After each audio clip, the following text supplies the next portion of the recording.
పుట్టుకతో కుంటివాడైన మనుష్యుడు, ఈ మనుష్యుని యొక్క అద్భుతాన్ని దేవుడు ప్రసిద్ధిగాంచిన ఒక అద్భుతంగా మార్చేశాడు. అక్కడ మార్చడం మాత్రమే కాదు, అక్కడ చూసినట్లయితే అందరికి కనపడేటట్టు దేవుడు చేశాడు.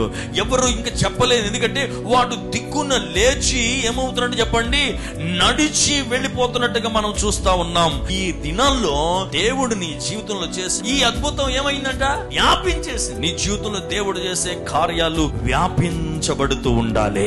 ఒక అద్భుతం ఇంకొక అద్భుతాన్ని తీసుకొస్తుందంట. ఇది జరగలేదని చెప్పలేనిది, ప్రసిద్ధిగాంచినది, నా యేసుని గురించి చెప్పగలిగినంత అద్భుతం అంట. అలా అయితే నా యేసే చేయాలి అటువంటి అద్భుతం. ఇది జరుగుద్ది అంటున్నారు, మా లైఫ్ లో మేము కోరుకుంటా ఉన్నాం, కానీ ఎలా సాధ్యం? అతనికి సాధ్యమైనట్టు మాకెలా సాధ్యం అవుద్ది? చూసినంత మాత్రాన సాధ్యమైపోద్దా అంటే, మా దగ్గర వెండి బంగారములు లేవు, కానీ నజరేయుడైన యేసు నామములో. అంటే ఇప్పుడు అద్భుతం ఎలా జరుగుతుంది?